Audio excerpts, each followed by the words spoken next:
It's time for entertainment news with Mike Wise, who isn't getting much sleep these days because of the Toronto Film Fest. Let's head over to the left bank to see what he has for us tonight. Mike. Well, thanks, Ron. I'm waiting for them to bring around some hors d'oeuvres or some toothpicks so I can prop open my eyelids or something. What is happening here tonight is one of many parties that are happening tonight. This one is in honor of Rhombus Media, put on by Odeon Films. Rhombus Media, the producers of last night's opening night gala, The Red Violin, and tonight's movie that kicked off Perspective Canada called Last Night. Ron? And Mike, a great night for stargazing. Yeah, this is the night, I guess, all the Hollywood stars came to Toronto, starting with Tom Cruise, of course, on top of the A-list of Hollywood stars. The guy commands about $20 million a picture, but he's in town tonight in a different role, not as an actor, but as a producer of the film Without Limits. There's no running away from attention for Tom Cruise. Wherever he goes, the cameras are sure to follow. Sorry, they're distracting me. But even in the middle of this media circus outside Roy Thompson Hall, he took time out to meet some fans.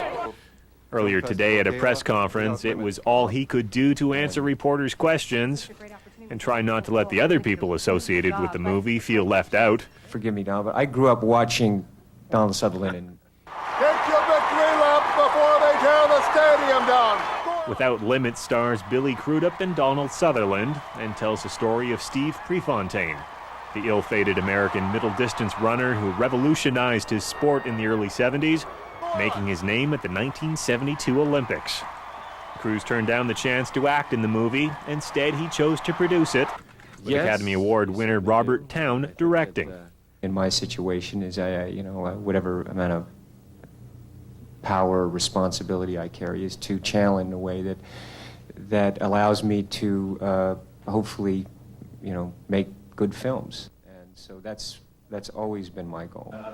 Really pleased to be here in Toronto. They're one of the first festivals that recognized the picture a few months ago. So now, not to disappoint the people who went to the gala, but Cruise didn't stay for the movie. He is the producer, after all. He's probably seen it a couple times already. After a few more pictures outside and a mix-up with the limos, he was whisked off to wherever the stars go. Now, plenty of opportunities if you were out looking for photographs to get a photograph of Tom Cruise tonight. But if you wanted a big bang for your buck and fill that roll of film, the place to be was outside the Uptown Theater for the premiere of the movie, Very Bad Things. The reason for the lineups? Miss Cameron Diaz. Hot off the success of this summer's There's Something About Mary, she's starring in Very Bad Things, opposite Christian Slater, who breezed by reporters on his way in. It was a good night for autograph seekers, with most of the cast showing up, including Jon Favreau, Jeremy Piven, Jeanne Tripplehorn, and Daniel Stern. Another big name showing up, Rosanna Arquette. Now, of course, more Hollywood stars in town this weekend, plus a lot of other movies who don't have the most stellar cast happening in them. One of them debuting this weekend is a new documentary from the National Film Board of Canada called The Herd. It's a story of one man's attempt to take 3,000 reindeers on a 1,500-mile trek from Alaska to the Mackenzie Delta. It's from director Peter Lynch. The Herd tells the true-life story of Andy Barr, a 62-year-old reindeer herder who was hired by the Canadian government back in 1929 to deliver the reindeer to the Inuit in the Mackenzie Delta.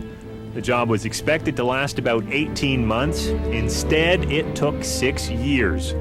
The movie itself took a couple of years to research, but it wasn't until the filmmakers started filming in the Arctic that they figured out the story.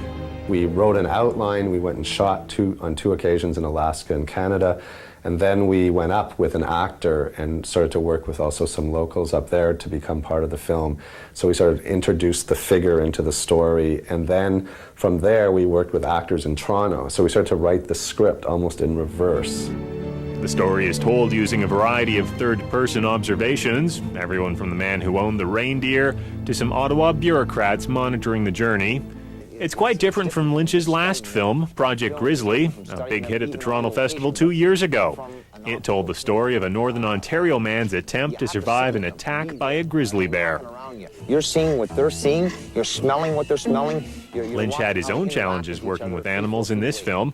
I had to direct 3,000 reindeer to do what I wanted to do, and somehow it seemed as impertinent as the whole idea of the trek, but I was, bring the deer now, it's like, and I go, like, and even the reindeer herders up there who are experts of it were doubting some of the things that I was asking them to do. But after seeing how they behave after a while, it's incredible what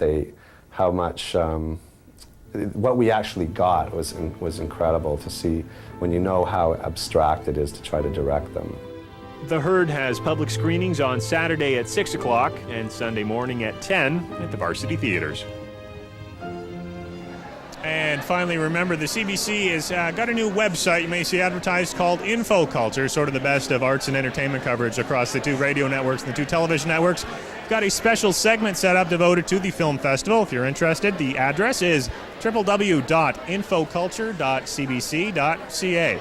And Ron from the Left Bank on Queen, that's a wrap on entertainment for tonight. Mike, tell me about the press conference with Tom Cruise. I'm assuming all the attention was focused on him. It was amazing how packed it was and the number of people just directing questions to him. It took a moderator to actually try to get other stars involved in asking questions for him. All right, try to get some sleep, Mike. I'll try. Thanks. Tomorrow. See you later. See you later. Lots going on in sports, both here and overseas. Let's go over to Debbie Leto-Kwan for the details. Deb. Thanks, Ronnie. Now let the games begin. The Commonwealth